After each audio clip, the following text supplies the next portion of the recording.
Hi, I'm Debbie Shiroma Ross, and I'm here to tell the story of my father, Thomas Tamotsu Shiroma, better known as Tommy. And here's a picture of my dad. He served in World War II as a Tech 5 corporal stationed in Honolulu, Hawaii. He was set to be shipped out for training on the mainland and was asked at the just before being shipped out, he was asked to remain in Hawaii to oversee the Japanese prisoners. These prisoners were not military soldiers, but they were captured on the islands in the Pacific that Japan had citizens on, so they were citizens of Japan. My father was in charge of their care and welfare, and he was able to get them to do things like serve in the kitchen and doing KP and cooking. The soldiers, the American soldiers, were doing those jobs, and my father told the superiors that why don't we have these Japanese prisoners do that, and that'll keep them busy and occupied, and they won't cause trouble. And so they allowed them to do that. My father also was asked by these prisoners to get them rice, because that's what they are used to eating, instead of the potatoes and bread. And so my father obtained rice for them, and they were very appreciative. They didn't cause any trouble. He was able to care for them with firmness, but with real love and care.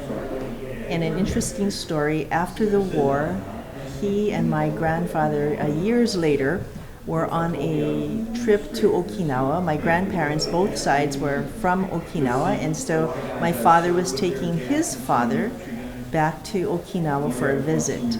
They stopped over in Tokyo at the airport, and I guess there was a delay, so my father went outside to walk around while waiting for their flight. And as he was on the street, a man came up to him and said, "Excuse me, are you Tommy Shiroma?"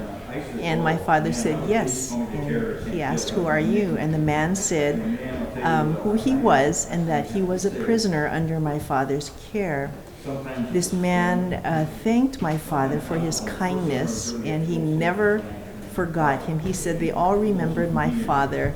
And so out of the millions of people in Tokyo, Japan, my father was recognized and thanked. And so that really meant a lot to us children and my mom. After hearing that story, my father didn't share this with us until years later. And so it gives you an idea of what my father was like. He was really kind, and he was very funny. Another aspect of the war that affected our family was that after the war, the sugarcane plantations in Hilo, Hawaii were shutting down, and there was a lot of land available for agricultural use. And so the government parceled out 40-acre farms, and I guess whoever wanted it signed up and got a good price for these 40-acre parcels to farm. And so that is how our family got their acreage. And my father and grandfather both worked hard on it. An interesting thing is there were 40 parcels. And so there was a drawing for the parcels, and my father got the number one pick of all the lots. And so he was able to check out all the properties and got, of course, the best one. And after all the parcels were given out, the government came back and said, "I'm sorry, Mr. Shiroma, but that property is too valuable. And so you have to take this last one," and which was inaccessible.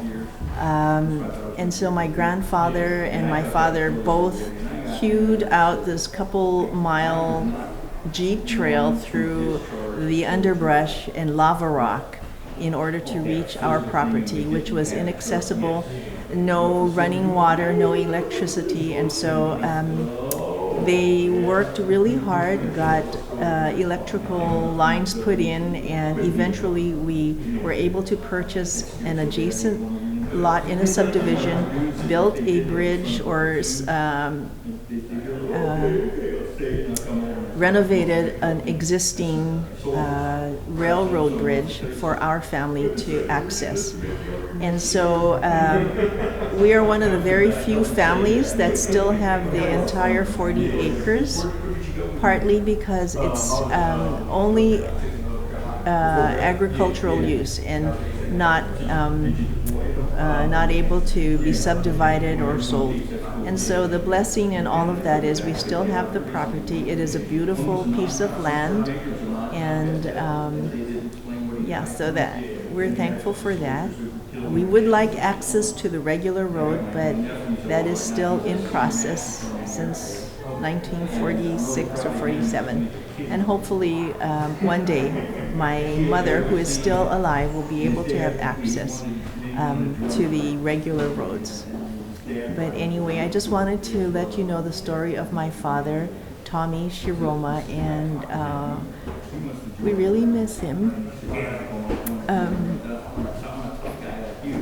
He died in 2013, and he did affect many, many people. He worked for the Hawaii Job Corps, and he oversaw pretty much the whole camp and all the corpsmen and corps women.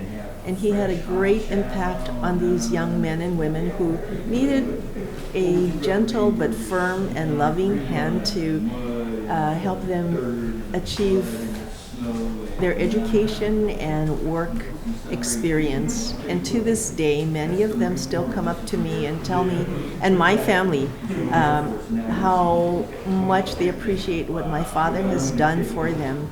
And he has a legacy that in his children, my mom, Amy Tomiko Nakasone Shiroma, and my older sister Clarice, and my younger brother Brian, and their children, we have all been affected by my father's legacy of hard work and love and faith. And so we salute you, Dad, and look forward to seeing you again one day in heaven. Thank you.